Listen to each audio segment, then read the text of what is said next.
25-year-old mom snatched in the bank parking lot? Summer Inman was at the Century National Bank in Logan. It's difficult to tell a family that their daughter is no longer alive. 911, where's your emergency? I'm calling about my daughter, Summer Inman. She's nowhere to be found. Once we were comfortable that Summer was in fact the person, the body that we had located. Went outside, was forced into a white vehicle. I then arrived back at her parents' home and revealed to them what we had found. One of the perps, according to an eyewitness, is a female with long blonde hair. The woman has been described as having bleached blonde hair. We did negotiate with Mrs. Inman to get information. We have some information in talking with Mrs. Inman that I can't get into. For those of you just joining us, the body we believe to be that of Summer Inman, just 25 years old, a gorgeous young girl, a mother of 3, has been found stuffed deep underground into a church septic tank. This as her mother and father-in-law and estranged husband taken into custody. Their 3 young children now with Summer's family. We are taking your calls. I've got in my hands the search warrant return, what was found pursuant to the search of the search warrant. Out to the lines, Marlena in Ohio. Hi, Marlena. Hi, Nancy. Thanks for taking my call. Thanks for calling, dear. What's your question? Well, first, I'd like to express my condolences to the family. Yes. My question is, was she murdered before they put her in the septic system, the septic tank, and how was she murdered? Marlena, you know what? I wish I hadn't even contemplated that. I hadn't even considered her being alive at the time that she is forced into a septic tank. To Dr. Lee Vanoker, hold Marlena, please, because I got to get that second question. To Dr. Lee Vanoker, certified by Harvard Police Medical Examiner Program. She's at the University of Maryland School of Medicine. Dr. Vanoker, thank you for being with us. My pleasure. How would we be able to tell whether she was stuffed in a septic tank alive?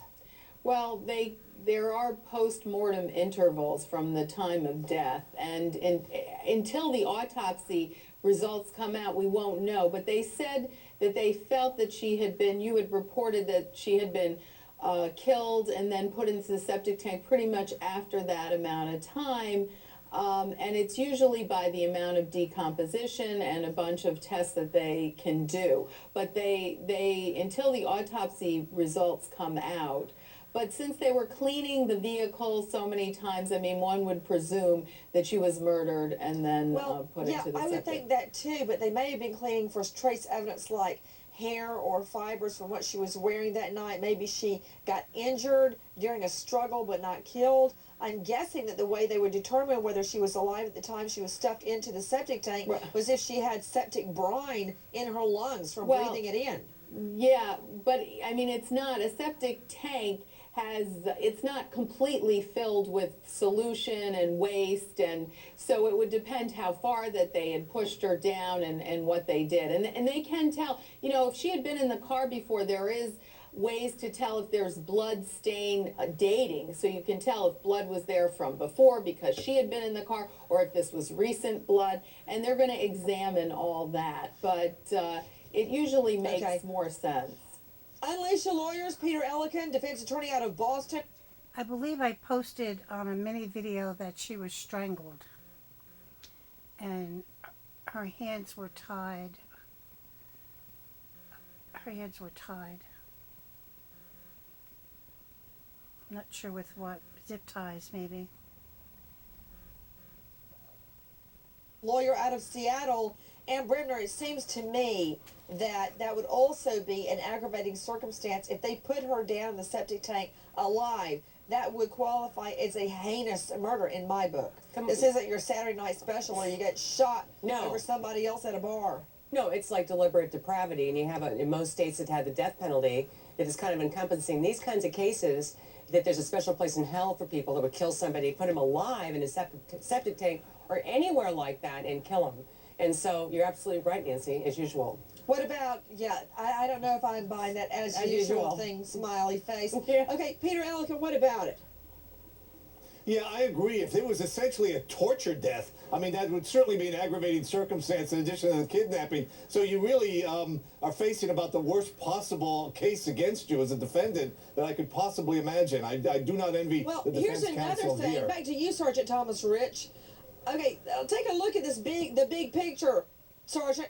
They take with them the fake cop badges, the blue light they've got in the front dash, all the weapons. I mean, there's a huge list of weapons and ammo. They've got all kind of black ninja outfits. They go all the way to a car wash 100 miles away so they don't get caught getting rid of evidence. But then they talk on the cell phone en route. The pings. I mean... Yeah, you wonder what they were prepared for with all that stuff in the car. But with the pings, it doesn't lie. So you can come up with a story and you can say what you want. But when you hit the phones, the data's there and it doesn't lie. I mean, they've got it all. They've got this LED bulb flashlight, USB drive, all sorts of stuff, surveillance stuff to help them surreptitiously commit a murder. But then, out to you, Paula Bloom, clinical psychologist, you can find her at paulabloom.com. They start using the cell phone. They've got it all locked in. They've got their alibi that they broke down. Their car broke down outside of Cleveland. But then they start yakking on the cell phone. And the cops get the pings. Yeah, it's incredible. Listen, one of the things I was thinking about was they were saying that he's a church leader. And people who are church leaders and people who are sort of sociopaths tend to be very charismatic. So they're not mutually exclusive.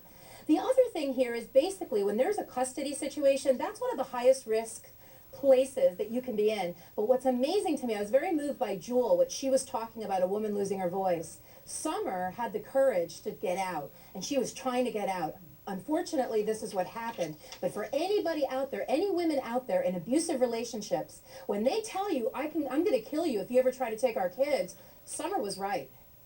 Well, another thing is I don't want to see the misuse of the battered woman syndrome as a defense to murder on behalf of this mother-in-law. We are taking your calls, including to Jewel Cavaney, Summer's friend, joining us there where we believe to be her body has been discovered. Out to Sue in Georgia. Hi, Sue.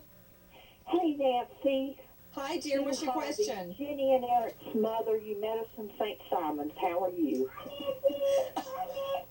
Hi, guys. What's your question, love? Okay. I don't really understand this about the in-laws. What would the evidence and everything, other than Sandra locating the body, could it have been was there a motive or anything? Did they determine any motive, like an insurance policy? Okay, Sue, I think what you're asking in addition to motive is anybody could have done this murder. But Ellie just said between the motive of custody of the children and the mother-in-law leading them to the body, that's practically a full confession. What about motive, Ellie? Well, right. The motive here is allegedly this battle over the kids and a very contentious divorce.